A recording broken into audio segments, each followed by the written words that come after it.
Hello friends, आज मैं जो वीडियो बनाने वाला हूँ वो वीडियो उन व्हीकल्स ओनर्स के लिए बहुत इन्फॉर्मेटिव है जिनके पास पहले से ही कोई कार या बाइक है और वो जो नई बाइक और कार लेने के सोच रहे हैं। गवर्नमेंट ने 4 अक्टूबर 2021 को एक नोटिफिकेशन निकाला था, ministry of road transport and highways इसके द्वारा, जिसमें कुछ व्हीकल रिलेटेड सर्विसेज के फीस गवर्नमेंट 1 अप्रैल 2022 से मीन्स इसी महीने के 1 तारीख से बढ़ाने का वो नोटिफिकेशन था। तो व्हीकल रिलेटेड कौन से सर्विसेज के फीस या फाइन गवर्नमेंट ने बढ़ाया वो आज हम देखने वाले हैं। जिनके पास कार है और जो लोग कार परचेस करने का प्लानिंग कर रहे हैं उनके लिए ये वीडियो इन्फॉर्मेटिव रहेगा। तो 1 अप्रैल से गवर्नमेंट ने जो भी नया व्हीकल हम फर्स्ट टाइम आरटीओ में रजिस्टर करते हैं उसकी फ़ीस बढ़ाई है। अगर आपने कोई 2 व्हीलर नया परचेस किया है और आप अपने आरटीओ में उसको रजिस्टर करने के लिए जा रहे हैं तो उसका रजिस्ट्रेशन चार्जेस आपको 300 रुपीज़ लगने वाला है। ये जो फीस बढ़ गया है या है जो नई फ़ीस है वो 1 अप्रैल 2022 के बाद अप्लाई होगी। इसी तरह अगर आप अपना नया 4 व्हीलर रजिस्टर करने के लिए आरटीओ जा रहे हैं तो आपको 600 रजिस्ट्रेशन चार्जेस या रजिस्ट्रेशन फ़ीस आपको आरटीओ में पे करना है। अगर आप कोई इम्पोर्टेड कार आरटीओ में रजिस्टर करने के लिए जाएंगे 1 अप्रैल 2022 के बाद तो आपको 5000 उसकी रजिस्ट्रेशन चार्जेस आपको पे करना है। तो 2 व्हीलर के लिए 300 रुपीज़ और 4 व्हीलर के लिए 600 रुपीज़। आप सोच रहे होंगे तो ये फ़ीस तो इतनी गवर्नमेंट ने बढ़ाई नहीं, लेकिन 1 अप्रैल 2022 के बाद जिन लोगों के पास ऑलरेडी 4 व्हीलर है उनके लिए कुछ सर्विसेज गवर्नमेंट ने थोड़ा कॉस्टली कर दिया है।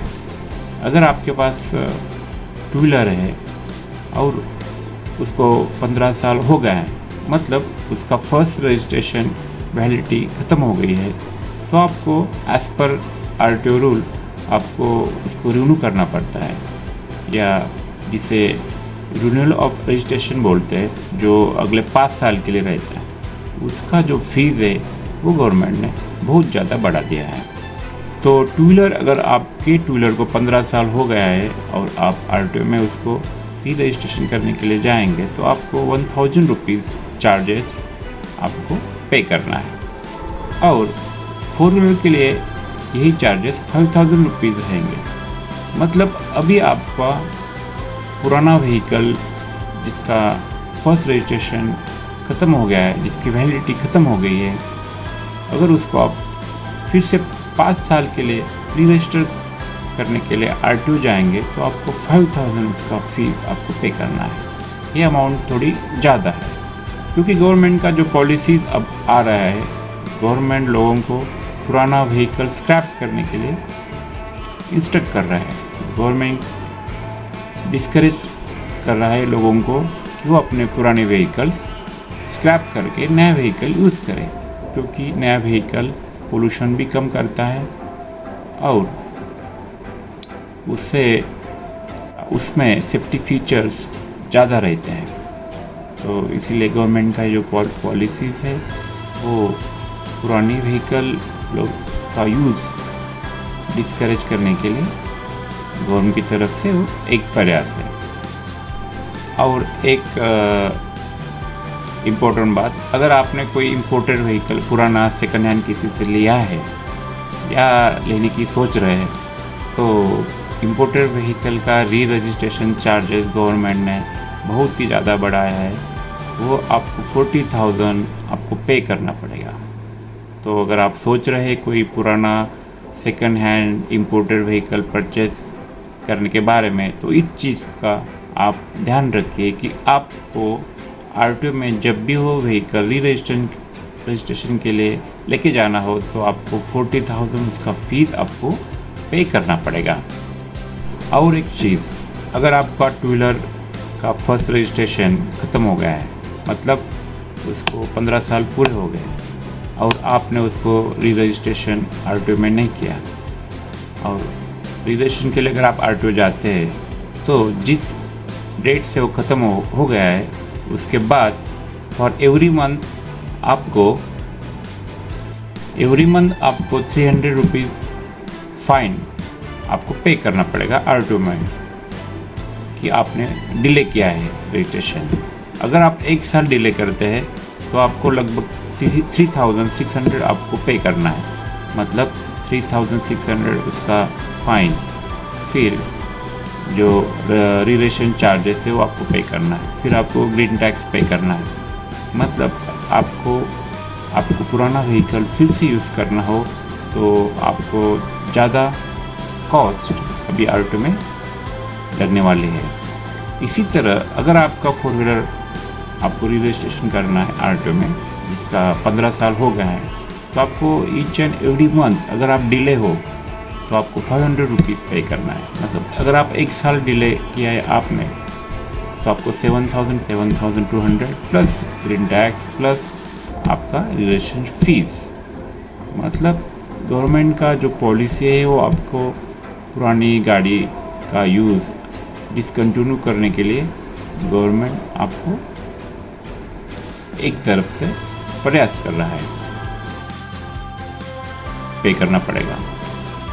और एक चीज़ का फीस गवर्नमेंट ने इसमें ऐड किया है, आपका व्हीकल 15 साल पुराना है इसलिए आप आरटीओ में उसको री रजिस्ट्रेशन के लिए जाएंगे तो उसका फिटनेस टेस्ट जो आरटीओ में होगा उसका फीस अभी आपको पे करना है। अगर आपका टू व्हीलर का फिटनेस टेस्ट मैनुअली हुआ तो आपको 400 पे करने पड़ेंगे। अगर वो ऑटोमेटिक टेस्टिंग सेंटर में हो रहा है तो आपको 500 पे करने पड़ेंगे। इसी तरह 4 व्हीलर के लिए फॉर मैनुअल टेस्ट आपको 800 पे करना है और ऑटोमेटिक टेस्टिंग सेंटर में आपको 1,000 रुपीज़ पे करना है।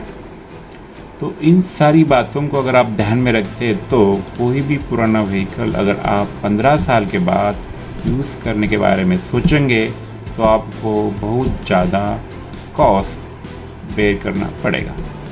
उससे बेटर आपको स्क्रैप करना फाइनेंशियली सूटेबल रहेगा, क्योंकि जो स्क्रैपिंग पॉलिसी गवर्नमेंट ने लॉन्च की है उसमें आपको कुछ डिस्काउंट या जो नई व्हीकल आप आफ्टर स्क्रैपिंग जो ओल्ड व्हीकल आप प्लान कर रहे हैं उसमें कुछ डिस्काउंट या टैक्स में कुछ छूट गवर्नमेंट देने वाला है।